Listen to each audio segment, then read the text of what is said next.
할렐루야. 예수 그리스도 이름으로 하나님 말씀 증거하겠습니다. 우리 다 같이 마태복음 6장 25절부터 34절까지 말씀을 다 같이 찾겠습니다. 하나님 말씀 마태복음 6장 25절부터 34절까지 말씀을 저와 여러분이 한 절씩 교독하도록 하겠습니다. 25절. 그러므로 내가 너에게 이르노니 목숨을 위하여 무엇을 먹을까 무엇을 마실까 몸을 위하여 무엇을 입을까 염려하지 말라. 목숨이 음식보다 중하지 아니하며 몸이 의복보다 중하지 아니하냐.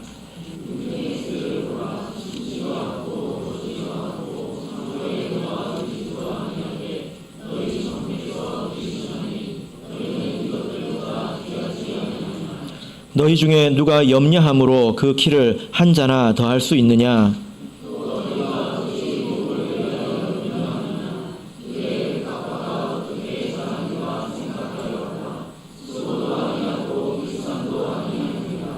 그러나 내가 너희에게 말하노니 솔로몬의 모든 영광으로도 입은 것이 이 꽃 하나만 갖지 못하였느니라.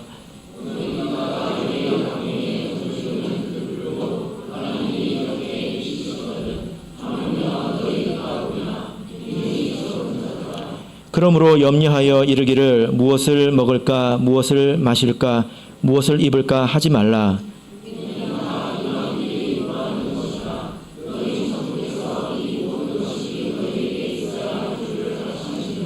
너희는 먼저 그의 나라와 그의 의를 구하라. 그리하면 이 모든 것을 너희에게 더하시리라.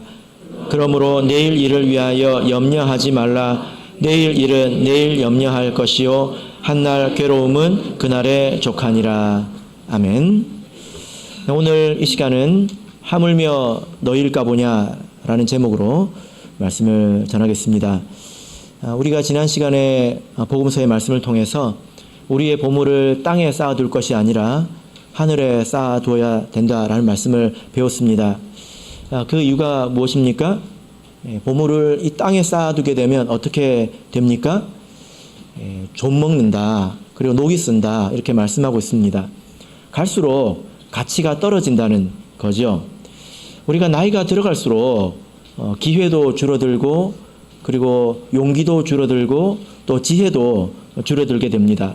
그래서 귀하게 번 돈을 정말 가치 있게 쓸 확률이 점점점 떨어지게 되지요.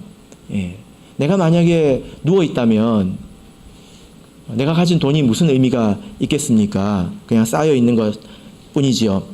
마땅히 우리 성도는 이 재물을 하늘에 쌓을 줄 알아야 합니다. 이것이 곧 믿음이고 또 지혜이지요. 그래서 하늘에서 하나님께서 주시는 복으로 사는 것이 어떤 것인지 이것을 믿고 또 아는 것은 참으로 존귀한 지혜입니다. 우리가 그러면 어떻게 우리 재물을 하늘에 쌓을 수 있었습니까? 약한 자를 돕는 거죠. 구제하고 전도하는 것입니다.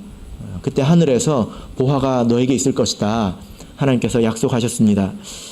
그런데 만약에 우리 성도가 이렇게 살지 못한다면, 그래서 돈에 아직도 매여 있다면 그 이유가 무엇일까요? 왜 아직도 돈에 이렇게 매여 있는 것일까요? 돈을 너무 좋아해서 돈 욕심이 많아가지고 탐욕스러워서 그럴까요? 제가 생각에는 그런 사람도 있겠지만 정말 그렇다면 교회에 잘 안 올 것 같습니다. 교회에서 보기가 쉽지 않을 것 같아요. 신앙생활을 열심히 하면서 아직도 돈에 매여 있다면 그 이유가 무엇일까요? 탐욕이라기보다는 도리어 걱정과 염려 때문이지 않을까? 저는 이렇게 생각을 해봅니다. 그래서 25절을 보시면요. 25절을 우리 다시 한번 읽어보겠습니다. 25절 시작. 그러므로 내가 너희에게 이르노니 목숨을 위하여 무엇을 먹을까 무엇을 마실까 몸을 위하여 무엇을 입을까 염려하지 말라. 목숨이 음식보다 중하지 아니하며 몸이 의복보다 중하지 아니하냐. 자, 여기서 그러므로 라고 말하고 있습니다. 앞에 있는 이야기가 무엇입니까? 보물을 땅에 쌓아두지 말고 하늘에 쌓아두라. 그러므로 먹고 사는 일에 대해서 염려하지 말라. 이렇게 말하고 있습니다. 그러니까 우리가 이 재물을 땅에 쌓아두는 것 혹은 하늘에 쌓지 못하는 것, 이것과 염려하는 것은 관계가 있다는 거예요. 어떤 관계가 있다는 것입니다. 우리가 쉽게 생각할 수 있죠. 왜 땅에 쌓아두고 하늘에 쌓지 못할까요? 나중 일이 걱정이 되고 염려가 되니까 땅에 모아두는 것입니다. 그리고 염려가 되니까 하늘에 쌓아둘 그런 엄두가 안 나는 거예요. 또 어떤 사람은 하늘에 쌓을 때마다 하나님께서 주시는 풍성한 복을 아니까 염려하지 않을 수 있다는 것입니다. 이 둘이 서로 관계가 있지 않습니까? 요즘 이 시대는 참 악한 시대입니다. 사람을 불안하게 만드는 그런 세상입니다. 이것이 장사의 전략이죠. 돈을 벌려면 어떻게 해야 됩니까? 두 가지가 있어요. 사람을 어떻게 즐겁게 하는지 이걸 알면 됩니다. 또 하나는 뭘까요? 사람을 어떻게 불안하게 만들 수 있는지 이걸 알면 됩니다. 그래서 세상이 갈수록 사람을 즐겁게 만들고 또 반면에 또 불안하게 만들지 않습니까? 그래서 이 세상은 사람을 이렇게 만나면 만날수록 탐욕이 더해지고 또 염려가 더해지는 그런 세상이 되어버렸습니다. 우리가 믿음이 없다면 세상을 살아가면 살아갈수록 그래요. 만나는 사람마다 전부 염려하지 않습니까? 이건 했어? 저건 했어? 그러면 사람을 만날 때마다 염려가 더해가고 또 욕심이 더해가게 됩니다. 그래서 세상이 참 악한 것 같아요. 제가 여러분 아시죠? 제가 처음 부산을 떠나서 취직을 했습니다. 그리고 처음 취직을 해서 처음 출근한 날 첫 책상을 받았습니다. 근데 그 책상 위에 전단지가 있더라고요. 그때 뭐 이제 그런 신입사원들이 그 회사에 많이 들어가지 않았겠습니까? 전단지가 있는데요. 그 전단지에 뭐라고 적혀 있었냐면 퇴직할 준비는 되셨습니까?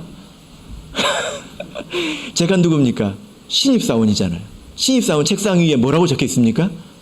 퇴직할 준비는 되셨습니까? 이렇게 적혀 있습니다. 그걸 읽는 순간 마음이 흔들렸을까요? 안 흔들렸을까요?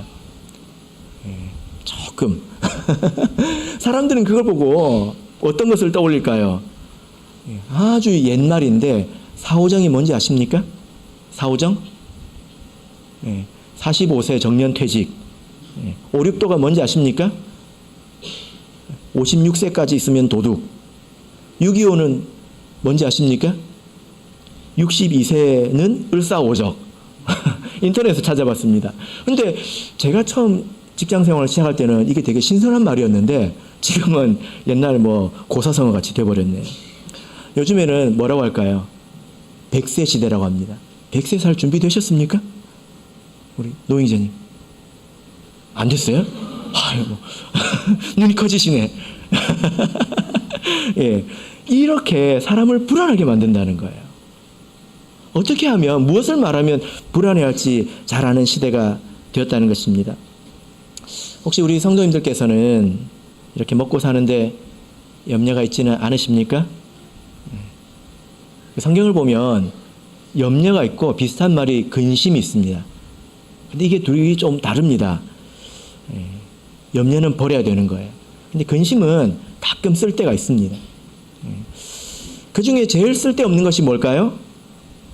먹고 사는 염려, 생활의 염려, 삶에 대한 염려입니다. 이것이 참으로 쓸데없다고 말씀하고 있는데요. 자, 우리 27절을 읽어보겠습니다. 쓸데없으니까 버려야 되겠죠? 자, 27절 읽겠습니다. 시작. 너희 중에 누가 염려함으로 그 키를 한 자나 더할 수 있느냐? 예. 자, 여기서 누가 염려함으로 키를 한 자는 더할 수 있느냐? 자, 여기서 말하는 키라고 하는 것은 수명을 말합니다. 예, 수명. 예. 한 자의 길이가 얼마 정도 될까요? 예, 30cm 정도 되지요. 여러분 한번 이렇게 생각을 해보시길 바랍니다. 우리가 지금 인생길을 걸어왔습니다. 수십 년을 걸어왔죠. 뭐 작게는 아동부들은 몇 년, 또 십수년, 또 아마 여러분들은 수십 년 걸어오신 분도 계시잖아요. 인생길입니다. 우리가 수십 년을 걸어왔으면 그렇게 걸어온 거리도 상당할 거예요. 아마 굉장히 될 겁니다. 이것을 진짜 거리로 보자면 여러분이 지금까지 살아오면서 움직인 거리가 얼마 정도 될 것 같습니까? 얼마 정도 될 것 같아요? 제가 우리 윤선복 집사님을 생각해 봤습니다. 1년에 수만 킬로를 이동을 하시죠. 그죠? 지구 둘레가 얼마 정도 되는지 아십니까? 우리 고3 지구 둘레가 얼마나 될까요? 4만 킬로입니다. 4만 킬로. 4만 킬로. 근데 택시를 하시는 분들이 아마 1년에 4만 킬로 정도, 또 많게는 뭐 6만 뭐 이렇게 타시는데 1년에 지구 한 바퀴를 돕니다. 1년에 지구 한 바퀴를 돈대요. 그렇게 우리가 수십 년을 살았으면 수십만 킬로미터를 우리가 이동을 했잖아요. 그죠? 수십만 킬로미터 한번 생각해 보십시오. 거기에 30cm를 더했습니다. 상당히 많이 늘어났죠. 수십만 킬로미터에 30cm를 딱 더하니까 엄청 늘어났죠. 아무것도 아니지 않습니까? 혹은 시간으로 생각해 볼 수 있습니다. 여러분 30cm 이동하는데 얼마나 걸릴까요? 우리 예준이가 30cm 이동하는데 얼마나 걸릴까요? 1초도 안 걸릴 거예요. 그죠? 1초도 안 걸릴 것입니다. 눈곱만큼도 아니죠. 우리가 성경을 보면 사람의 연수가 70, 80 된다고 하고 있는데 우리가 80살까지 산다면 80살까지가 며칠일까요? 제가 계산기를 두드려 봤습니다. 29,201입니다. 29,201. 그럼 시간으로 따지면 70만 시간 정도 됩니다. 분으로 따지면 4,200만 분. 초로 따지면 25억 초예요. 25억 초. 이게 우리의 수명이에요. 25억 초 대략. 거기에 1초 더하면 굉장히 장수한 거죠. 25억 분의 1 더하면 굉장히 늘어난 거죠. 사실 있으나 마나 한 거지 않습니까? 아마 여러분께서 하나님께서 여러분들에게 나타나셔가지고 내가 네 생명을 1초 줄이겠다 그러면 하나님 그러세요? 그럴 거예요. 별 의미가 없거든요. 내가 너에게 복을 줄게. 뭔데 하나님? 네 수명을 1초 더 해줄게 하면 실망하겠죠. 정말 의미 없는 그런 시간입니다. 그런데 이렇게 의미 없는 시간도, 의미 없는 길이도 염려하는 것을 통해서 더해지지 않는다는 거예요. 염려가 무익하다는 것입니다. 아무런 힘이 없다는 거죠. 근심이라고 하는 것은 슬퍼하는 것을 말합니다. 근심은 슬퍼하는 것이고 염려는 다른 것입니다. 때로는 우리에게 슬픔이 필요하지요. 마땅히 슬퍼해야 될 일도 있습니다. 그러나 염려로 되는 일은 없다는 것입니다. 근심은 우리가 슬퍼해야 될 일에 슬퍼하는 것이지만 염려를 가지고 뭐가 이루어지는 일은 절대 없다는 거예요. 오히려 염려가 해롭지 않습니까? 걱정하는 것이 우리에게 해롭지 않습니까? 자, 우리 잠언 17장을 보겠습니다. 우리 한국 사람들이 많이 읽는 말씀이죠. 잠언 17장 22절 보겠습니다. 잠언 17장 22절. 자, 우리 같이 읽겠습니다. 잠언 17장 22절입니다. 읽겠습니다. 시작. 마음의 즐거움은 양약이라도 심령의 근심은 뼈로 마르게 하느니라. 자, 심령의 근심, 이것은 염려를 말합니다. 염려하는 것은 어떻게 한다고요? 뼈를 마르게 한다. 이렇게 말씀합니다. 한국 사람들이 위장병이 많죠. 뭐 여러 가지 것에서 이유를 찾습니다. 뭐 예를 들면 뭐 국을 같이 먹는 그런 습관, 뭐 이런 것들을 이야기를 하지만 또 상당한 이유가 한국 사람들이 염려가 많잖아요. 걱정이 많잖아요. 무익할 뿐 아니라 우리에게 해롭다는 것입니다. 그러니까 여러분에게 염려가 있으면 딱 싸가지고 쓰레기통에 버리시길 바랍니다. 예수님께서 이제 염려하지 말라고 하셨는데요. 염려하지 말아야 될 두 번째 이유를 한번 생각해 보겠습니다. 염려하지 말라고 하셨는데 이 염려가 무엇일까요? 염려. 이거를 글자로 한번 써서 이 글자가 무슨 뜻인지 생각을 해보시길 바랍니다. 염려. 이게 생각 염자에 생각 려자예요. 그러니까 염려가 무엇입니까? 생각하고 더 생각하는 거, 계속 생각하는 거. 생각 과다가 바로 염려라는 것입니다. 목사님 저 염려 안 해요 하면서 계속 생각하는 게 뭡니까? 글에 대해서 계속 생각하는 거. 그게 이제 염려하는 거죠. 원문을 보면 이 염려라는 단어의 뜻이 뭐냐면은 이 염려라는 단어가 어디서 온 말이냐면 나누다에서 온 말입니다. 나누다. 염려하고 나누는 거하고 관계가 있을까요? 있습니다. 한 사람이 생각이 분명하면 이 생각 저 생각 하지 않습니다. 이 생각 저 생각 가득한 것이 염려이죠. 하나의 생각이 있는 게 아니라 이렇게 되면 어떻게 될까? 저렇게 되면 어떻게 할까? 그 생각이 나뉘어져서 가득한 것. 이걸 하자니 저게 걸리고 저걸 하자니 이게 걸리고 이것이 바로 염려라는 것입니다. 고린도전서 7장 33절을 보겠습니다. 자, 여기 보면 염려에 대해서 이제 나와 있는데요. 고린도전서 7장 33절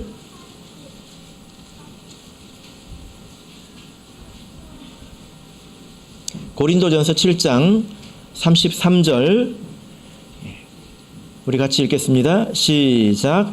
장가 간 자는 세상 일을 염려하여 어찌하여야 아내를 기쁘게 할꼬 하여 마음이 나누이며. 자, 여기 보면 어떤 사람이 염려하고 있지 않습니까? 근데 그 염려하는 이유가 무엇입니까? 가족을 위해서. 내가 어떻게 하면 이 가족을 행복하게 할까? 이 가족이 나로 인해서 불행을 겪지는 않을까 염려해가지고 어떻게 됐다고 말하고 있습니까? 마음이 나뉘어졌다는 거예요. 마음이 산만해졌다는 것입니다. 그러니까 내가 하나님도 믿어야 되겠고 내가 이것도 해야 되겠고 내가 저것도 해야 되겠고 마음이 계속 나뉘니까 그 결과가 어떻게 될까요? 염려를 통해서 마음이 나뉘었다는 것입니다. 어떻게 이렇게 되면 어떤 일이 벌어질까요? 마태복음 13장을 보겠습니다. 마태복음 13장 22절입니다. 마태복음 13장 22절입니다. 마태복음 13장 22절 우리 같이 읽겠습니다. 시작. 가시떨기에 뿌리 왔다는 것은 말씀을 들으나 세상의 염려와 재리의 유혹에 말씀이 막혀 결실치 못하는 자요. 자, 여기 보니까 세상에 하나님의 말씀을 막는 게 있네요. 하나님의 말씀이 막힌다고 말하고 있습니다. 어떻게 막히고 있습니까? 무엇이 하나님의 말씀을 막고 있습니까? 세상의 염려 그리고 재리의 유혹, 즐거운 것과 그리고 걱정하는 것, 이것 때문에 하나님의 말씀이 막힌다고 하고 있습니다. 어떻게 막히죠? 내 마음이 산만해져 있으니까 이걸 하려고 해도 이걸 잡을 수가 없고 저걸 하려고 해도 저걸 잡을 수가 없습니다. 하나님 말씀에 온전히 내 마음을 쏟아서 그 말씀을 받아들일 수가 없다는 거죠. 그러니까 하나님께서 우리에게 주시는 그 말씀을 들어도 그 말씀이 마음에 심기지가 않는 것입니다. 그 말씀이 심기어도 열매 맺지를 못하는 것입니다. 이것은 재앙입니다. 왜 재앙일까요? 누가복음 21장을 보겠습니다. 누가복음 21장 34절입니다. 누가복음 21장 34절 말씀을 다 같이 읽겠습니다. 이렇게 내가 너무 걱정이 많고 세상에 이루고 싶은 것들이 너무 많아가지고 얻고 싶은 것이 많아가지고 말씀이 막히면 이것은 재앙입니다. 왜 재앙일까요? 누가복음 21장 34절 같이 읽겠습니다. 시작. 너희는 스스로 조심하라. 그렇지 않으면 방탕함과 술취함과 생활의 염려로 마음이 둔하여지고 뜻밖의 그날이 덫과 같이 너희에게 임하리라. 예. 자, 여기 보면 조심하라고 하고 있습니다. 무엇을 조심하라고 하고 있습니까? 방탕함과 술 취함, 이것은 재리의 유혹이죠. 세상의 즐거움입니다. 그리고 또 생활의 염려가 나왔습니다. 이것이 말씀을 나눈다고 했는데 여기서는 또 어떻게 한다고 하고 있습니까? 말씀이 마음이 둔해진대요. 그 말씀이 어떤 뜻인지 예민하게 받아들이는 것이 아니라 이런 상황이구나, 이런 뜻이구나, 예민하게 받아들이는 것이 아니라 둔하게 받아들인다는 거예요. 누구 이야기를 하는 건지, 어떻게 된다고 하는 것인지 이것을 바르게 받아들이지 못한다는 것입니다. 불이야 했는데 그게 무슨 말인지 이해를 못한다는 것입니다. 그래서 그 불이 자기 집에 순식간에 닥치게 된다. 그래서 재앙이라고 우리가 생각할 수가 있는 것입니다. 우리가 염려를 하면 염려를 통해서 이루어지는 일은 없습니다. 하나도 염려로 되지 않습니다. 도리어 염려는 우리의 마음을 나누고 둔하게 만들어서 하나님 말씀을 듣지 못하게 만듭니다. 이것이 재앙이지 않습니까? 때로는 이것이 심해지면 사단이 이것을 통해서 역사하기도 합니다. 한 번은 이런 일이 있었는데요. 새벽 기도를 하는데 그러면 우리 성도님들의 기도 소리를 듣지 않습니까? 같이 새벽 기도를 이렇게 오래 하다 보면, 또 우리가 신앙생활을 같이 하다 보면 기도 소리만 들어도 누가 왔구나 이걸 이렇게 압니다. 그런데 한 번은 기도를 하는데 그 기도 소리를 듣기가 너무 힘들었습니다. 제가 무슨 생각을 해서 그런 게 아니라 그거 자체가 너무 힘들었습니다. 그래서 얼마나 제가 그 소리가 듣기 힘들었냐면 그냥 올라가서 종을 치고 싶었어요. 근데 그럴 수는 없지 않습니까? 그래서 제가 그 시간 동안 견뎠습니다.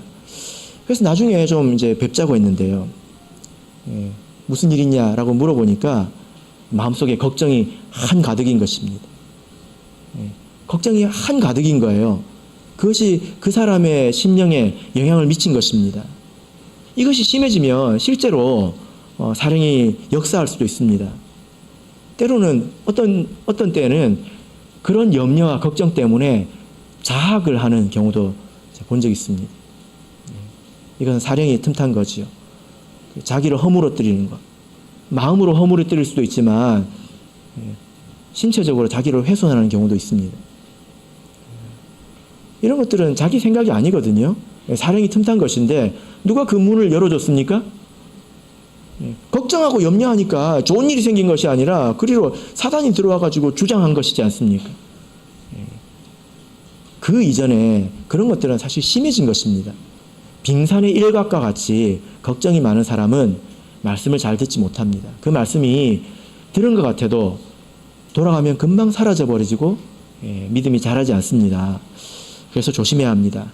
그래서 걱정이 있고 염려가 있으시면 어떻게 하라고요? 꺼내가지고 꾹에서 쓰레기통에 던져야 합니다. 간혹 보면 저분은 장기자랑 대회가 있으면 나가서 걱정을 하면 좋겠다. 취미생활이 염려이고요. 장기가 걱정이에요. 그런 분은 쓰레기차를 불러가지고 던져야 될 것 같습니다. 그러면 우리가 어떻게 이 염려를 이길 수 있을까요? 어떻게 우리는 걱정하지 않고 살 수 있을까요? 이것을 버리는데도 힘이 필요합니다. 바로 믿음의 힘이죠. 자, 본문으로 돌아가겠습니다. 우리가 믿음의 힘으로 이 염려를 이기고 버리고 또 그 이상의 삶을 살 수 있습니다. 마태복음 6장 31절 32절 보겠습니다. 마태복음 6장 31절 32절 읽겠습니다. 시작. 그러므로 염려하여 이르기를 무엇을 먹을까 무엇을 마실까 무엇을 입을까 하지 말라. 이는 다 이방인들이 구하는 것이라. 너희 천부께서 이 모든 것이 너에게 있어야 할 줄을 아시느니라. 자, 누가 염려하고 걱정해야 된다고 말하고 있습니까? 누구입니까? 이방인들이죠. 이방인들. 이방인들은 걱정하고 염려해야 돼요. 왜냐하면 그들에게는 천부가 없기 때문입니다. 그들에게는 아버지도 없고 이 세상에 자기밖에 없기 때문에 염려라도 해야죠. 고아처럼 스스로 걱정해야 합니다. 그러나 우리는 고아도 아니고 이방인도 아니지 않습니까? 우리는 의지할 만한 하나님이 있습니다. 하나님을 믿음으로 우리가 염려를 이길 수 있습니다. 25절, 26절. 자, 우리 말씀을 읽겠습니다. 25절, 26절. 시작. 그러므로 내가 너에게 이르노니 목숨을 위하여 무엇을 먹을까, 무엇을 마실까, 몸을 위하여 무엇을 입을까 염려하지 말라. 목숨이 음식보다 중하지 아니하며 몸이 의복보다 중하지 아니하냐. 공중의 새를 보라. 심지도 않고 거두지도 않고 창고에 모아 들이지도 아니하되 너희 천부께서 기르시나니 너희는 이것들보다 귀하지 아니하냐. 예. 사람들이 무엇을 먹을까, 무엇을 마실까, 무엇을 입을까. 목사님, 저는 그 걱정은 안 해요. 예. 이 말을 못 깨달은 거죠. 이것은 삶의 염려를 말하는 것입니다. 정말 먹을 것만 말하는 게 아니라, 마실 것만 말하는 게 아니라 삶의 염려를 말합니다. 예. 그런 염려가 없는 사람들도요, 자식에 대해서는 때로 염려하기도 합니다. 우리가 그렇게 이 말씀을 들어야지요. 우리는 어떤 믿음으로 이 염려를 이길 수 있을까요? 예수님께서 목숨이 음식보다 중요하지 않냐? 몸이 의복보다 중요하지 않냐? 이렇게 말씀을 하셨습니다. 이 말씀이 어떤 뜻일까요? 목숨이 음식보다 중요하지 않아? 몸이 의복, 옷보다 중요하지 않아? 이 말의 뜻이 무엇일까요? 그 말 그대로 보자면 생명과 음식, 여러분, 내 생명과 음식 비교해 보자면 뭐가 더 중요합니까? 생명이 더 중요하지요. 음식은 왜 존재합니까? 생명을 위해서 존재하잖아요. 내가 죽었는데 음식이 무슨 필요가 있습니까? 그래서 따지고 보자면 생명이 중요합니다. 몇 배 정도 더 중요합니까? 한 2배 정도 더 중요합니까? 이게 몇 배라고 말할 수 있나요? 그럴 수가 없죠. 비교할 수가 없습니다. 이 생명은 그러나 음식을 통해서 유지가 되죠. 먹어야 우리가 살게 됩니다. 여러분에게 다 생명이 있습니다. 생명이 있기 때문에 이 자리에 와 계신 거죠. 만약에 여러분에게 육신에 생명이 없다면 아마 지금 공동묘지에 누워 계실 텐데요. 여러분에게 생명을 주신 분이 누구입니까? 누구입니까? 하나님이시지요. 하나님께서 우리 생명을 취해 가시면 우리가 하루도 더 살 수가 없습니다. 하나님이 이 귀한 생명을 주셨는데 이 생명을 유지하는 데 필요한 음식을 당연히 주시지 않겠습니까? 하나님께서 우리에게 몸을 주셨는데 이 몸이 얼마나 귀합니까? 여러분, 이빨 하나에 가치, 제가 뉴스를 통해서 본 적이 있습니다. 우리에게 이빨이 수십 개가 있잖아요. 한 20개 됩니까? 제가 지금 기억을 잘 못하겠네요. 근데 그 하나의 그 가격이 얼마 정도 된다고 여러분 들으셨습니까? 한 3천만 원 된대요. 3천만 원. 심장의 가치는 얼마나 될까요? 이 돈으로 따진다면. 여러분 10억 주면 심장 파실래요? 그리고 인공심장 넣으실래요? 예. 우리 이 몸의 가치가 말할 수 없지 않습니까? 여러분 이 몸을 돈 주고 사셨습니까? 다 하나님이 주신 거잖아요. 그러면 이 몸을 옷은 가리는 거지 않습니까? 가릴 만한, 또 따뜻하게 할 만한 그런 옷을 공급해 주시지 않겠느냐. 그 말씀입니다. 생명이 더 중요하지 않아? 몸이 더 중요하지 않아? 우리가 산 게 아니거든요. 하나님 주신 거거든요. 그래서 예수님께서 생각 좀 해라. 좀 쳐다봐라 라고 하신 것이 있습니다. 무엇을 보라고 하셨습니까? 공중의 새를 보라. 하나님께서 그들을 기르시지 않는가? 또 들의 백합화를 보라. 하나님이 그들을 입히시지 않는가? 이렇게 말씀하고 있습니다. 좀 쳐다보고 생각 좀 하고 살아라. 예수님께서 이렇게 말씀하시는 거죠. 자, 우리 30절 한번 읽어볼까요? 30절 읽겠습니다. 시작.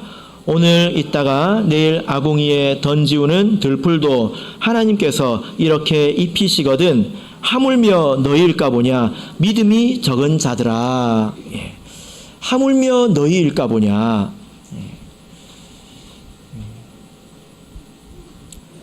하물며 너희일까 보냐. 공중에 이렇게 하찮은 새들, 새가 이렇게 성경에 나오는 짐승들 중에 제일 싸거든요. 제사를 지낼 때 제물을 보면 새가 제일 쌉니다. 새는 한 마리씩 안 팔아요. 2마리씩 팔아요. 싸니까. 들풀은 또 얼마나 하찮은 것입니까? 천지에 널린 거잖아요. 그것들도 입히시고 기르시는데 너희들은 왜 이렇게 염려하느냐. 하물며 너희들일까 보냐. 이렇게 말씀을 하셨습니다. 그래서 우리가 이 믿음을 가져야 되겠죠. 하물며 너희일까 보냐. 이 믿음을 우리가 가져야 합니다. 사실 우리가 크게 생활에 대해서 염려할 그런 일이 사실 많이 없잖아요. 그죠? 그래서 우리가 이걸 범위를 좀 넓혀서 생각을 해야 되는데 저도 그렇습니다. 제가 보릿고기를 겪은 세대가 아니지 않습니까? 정신을 차릴 때부터 계란 후라이를 먹었던 세대입니다. 그래서 생활에 염려라는 것이 제가 크게 와닿지 않았는데요. 그럴 때가 있었습니다. 언제냐면 제가 이제 직장을 그만두고 신학을 할 때였는데 생활비가 필요하잖아요. 근데 그때 당시에 생활비가 수십만 원 정도 됐습니다. 생활하기에는 좀 그때 부족했죠. 가정도 있고 또 아이도 있고 그랬기 때문에. 그래서 제가 그때 어떤 생각을 했냐면 제가 다니던 회사에 저희 이제 집사람을 아내를 사무 보조원으로 좀 취직을 시켜야 되겠다. 이런 생각을 제가 했습니다. 그럴 수 있다고 생각했어요.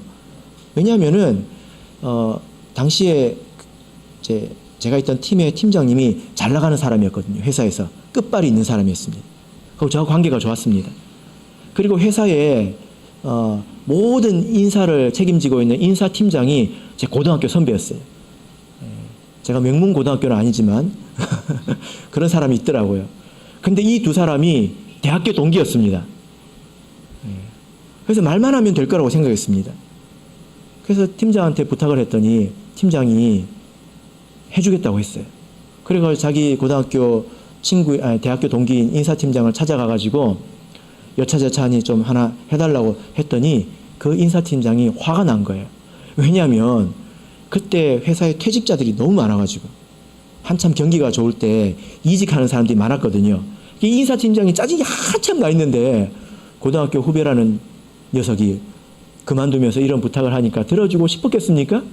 당연히 들어주기 싫죠. 그래서 팀장이 당황해서 저한테 와가지고 미안하다고 하더라고요.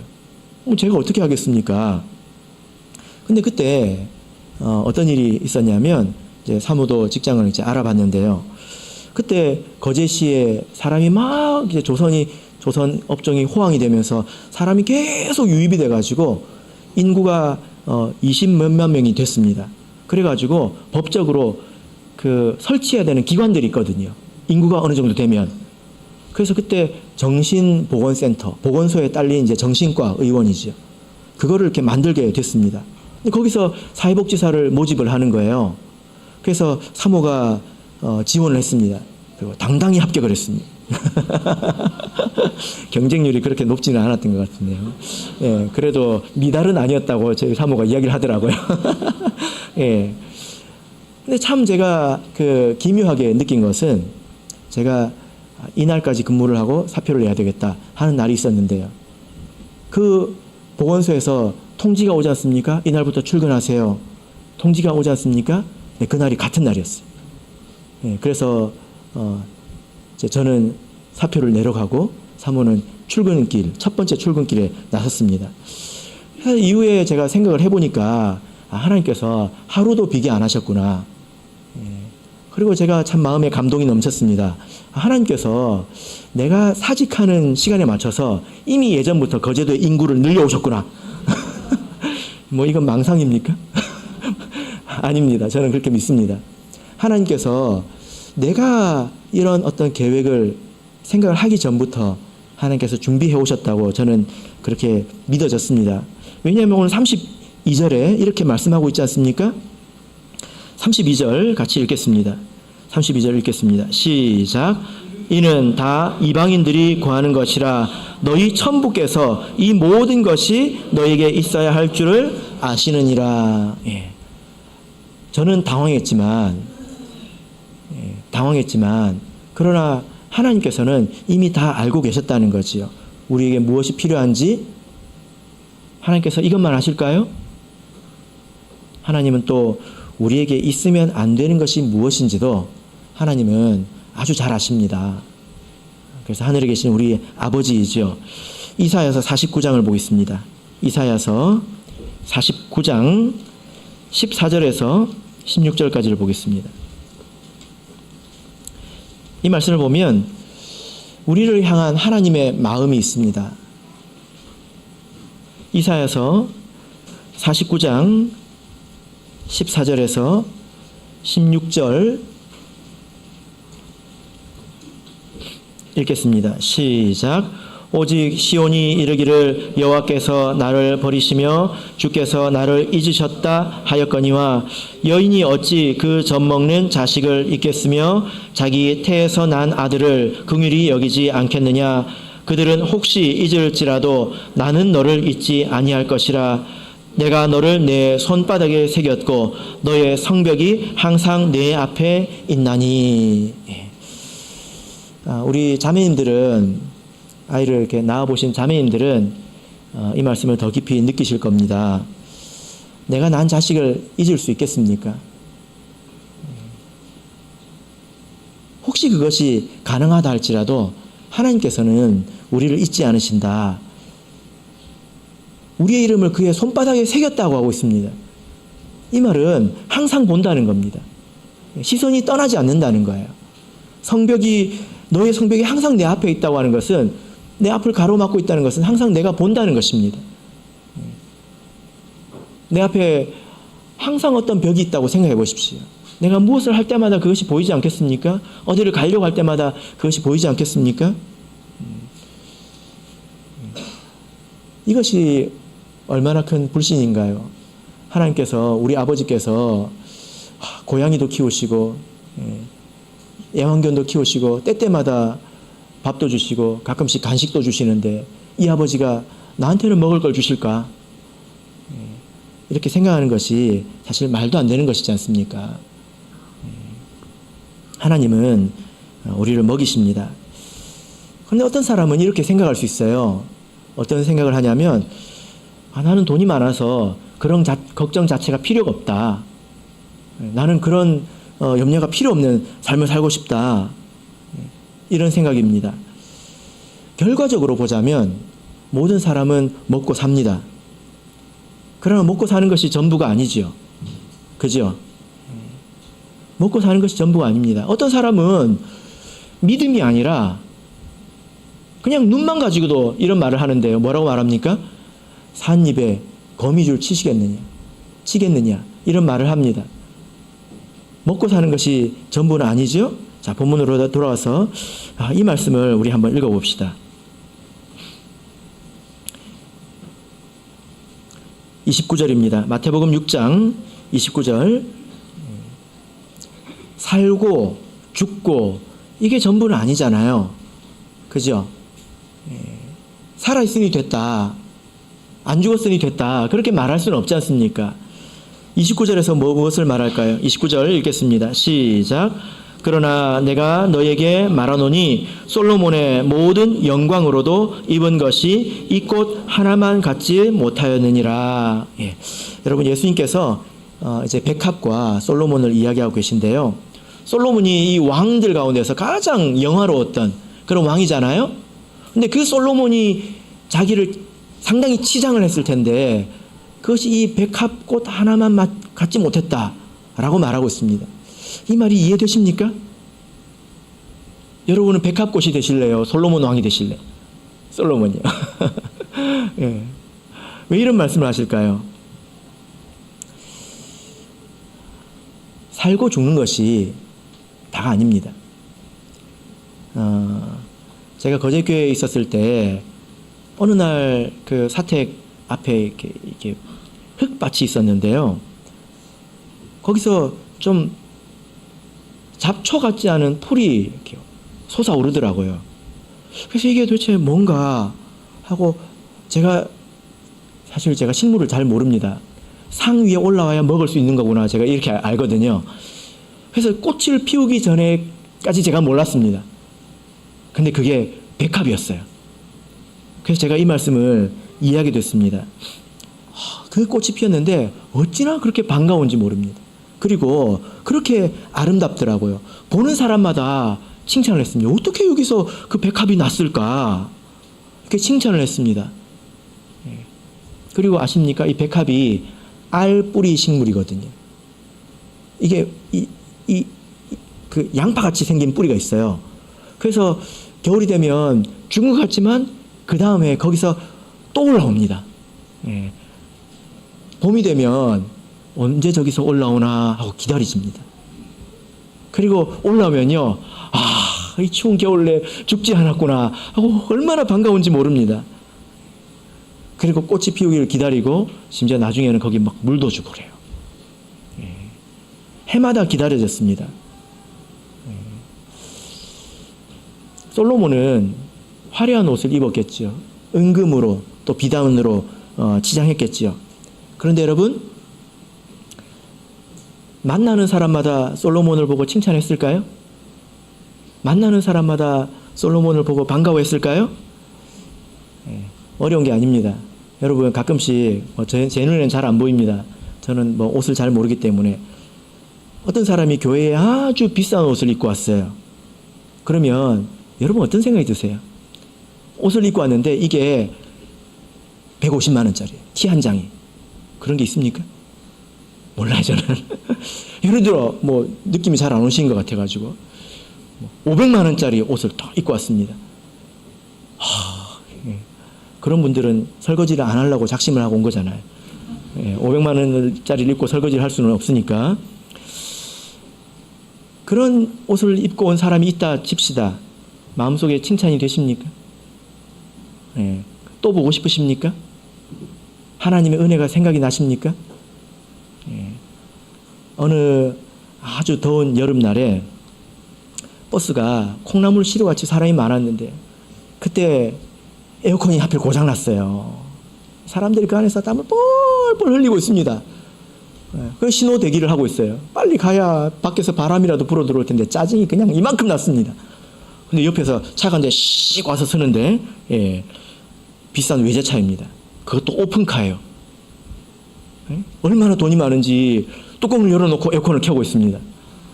그리고 그 안에 새파랗게 젊은 친구가 앉아가지고 막 음악을 쿵쿵쿵쿵 하면서 듣고 있습니다. 사람들이 그 사람을 어떻게 봤을까요?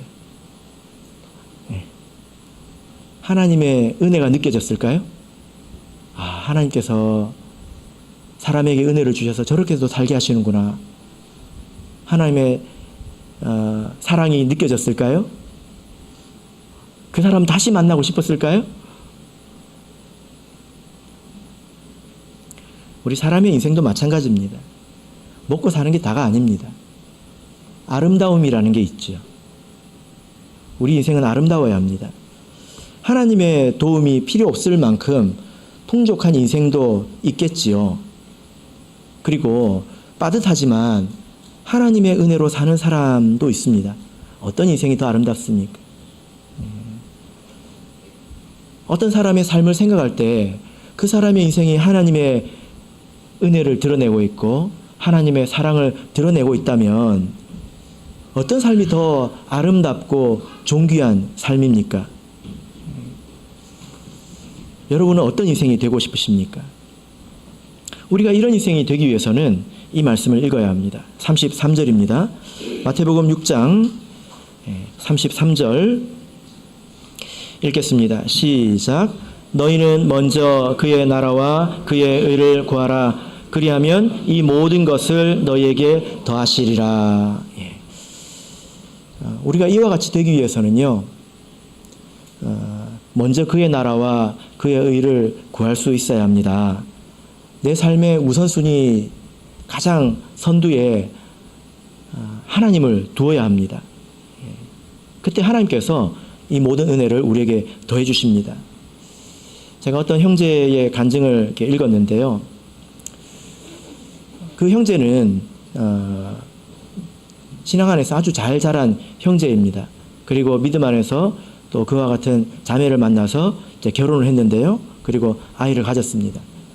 그리고 7개월쯤 되었을 때에 갑자기 아이의 그 태동이 느껴지지 않고 뭐가 이렇게 좀 이상하다는 것을 느껴가지고 산부인과에 갔더니 응급수술을 해서 그 아이를 빨리 꺼내야 된다는 거예요.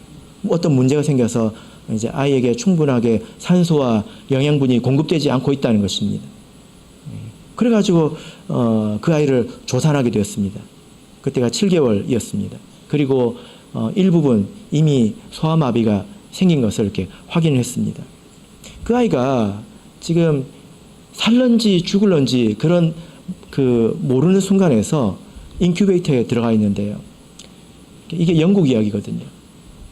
거기에 인큐베이터 그 위에 빨간불, 파란불, 초록불이 있대요. 빨간불은 굉장히 위독하다는 것입니다. 파란불은 그 안에 있다는 것 자체가 사실 안 좋다는 거잖아요. 근데 그 안에서도 빨간불, 파란불, 초록불이 있더래요. 빨간불은 아주 위독하다는 것입니다. 그리고 파란불은 좋아지고 있다는 거고요. 초록불은 나가기 얼마 안 이제 졸업할 때가 얼마 안 남았다는 것입니다. 그런데 계속 빨간불이었습니다. 그런데요. 그때 교회에서 그 형제에게 학생부 영은의 책임자를 맡겼습니다. 그 형제가 이렇게 제가 뭐 우리 교회로 보자면 아마 윤정현 형제 또래나 되는 것 같아요. 그 나이가. 학생부 영은의 책임자를 맡겼습니다. 그때 이 마음속에 엄청난 갈등이 찾아오더래요. 비록 내가 할 수 있는 것이 별로 없지만 그래도 되도록이면 얼마가 될지 모르겠지만 이 아이가 살아있는 동안에 옆에 있고 싶다. 이런 생각이 들었던 것입니다. 근데 그때 떠올린 말씀이 무엇일까요? 이 형제가 떠올린 말씀이 무엇일까요? 바로 이 말씀입니다. 너희는 먼저 그의 나라와 그의 의를 구하라. 이 말씀을 떠올리고 그가 그 복잡한 심경을 가지고 교회 가서 영은회를 섬깁니다. 그때 이제 그런 소식이 들리니까 영은회에 참석하신 목자님들이 그 이야기를 듣고 아침에 가서 이제 기도를 했습니다. 그리고 영은회 때 특별 기도가 있었겠죠. 아이들도 그 이야기를 들으면 아이들도 열심히 기도합니다. 그리고 바쁜 하루를 보내고 저녁에 다시 이제 그 병원을 갔는데요. 파란불이 돼 있는 거예요. 그 전까지는 빨간불이었거든요. 가망이 없어 보이는데 파란불이 돼 있는 것입니다. 그 말을 들으니까 그 낮 시간 동안, 그 짧은 시간 동안 크게 개선이 됐다는 것입니다. 그래서 이 형제가 이 일을 통해서 너희가 먼저 그의 나라와 그의 의를 구하라. 그리하면 이 모든 것을 너희에게 더하시리라. 이 말씀을 더 크게 배운 것입니다. 그리고 3개월이 지나서 퇴원을 했는데요. 그 간증 글에 뭐라고 이렇게 기록이 되어 있냐면 이렇게 말하고 있습니다. 이전에 많은 일로 기도했지만, 그러니까 우리가 신앙생활 해오면서 많은 어려움을 겪고 또 다른 사람을 위해서 이런 저런 일을 위해서 우리가 기도하지 않습니까? 그 말입니다. 이전에 많은 일로 기도했지만 바닥에 부딪혔을 때 아무것도 남지 않은 것처럼 느껴졌을 때 비로소 진심으로 하나님의 도움을 간절히 구했습니다. 땅바닥에 엎드렸다는 것입니다. 모든 것을 내려놓고 땅바닥에 엎드렸다는 것입니다. 그리고 뭐라고 말하냐면요. 앞으로 이제 그 아이가 지금은 몇 살이 됐을 것입니다. 간증하는 당시에는 2~3살이었는데요. 이 아이가 앞으로 살아가면서 많은 일들을 겪겠지만 우리는 이제 하나님의 힘으로 사는 법을 깨달았다. 자기를 비우고 하나님의 은혜로 사는 것이 무엇인지 이것을 깨달았다. 이렇게 글을 맺고 있습니다. 그리고 제일 밑에 그 가정에 사진이 있더라고요. 제가 그 가정의 사진을 보는데 막 향기가 나는 것 같았습니다. 저기 들에 핀 백합화를 보는 것 같았습니다. 세상에는 그보다 화려하고 아름다운 것들이 많이 있죠.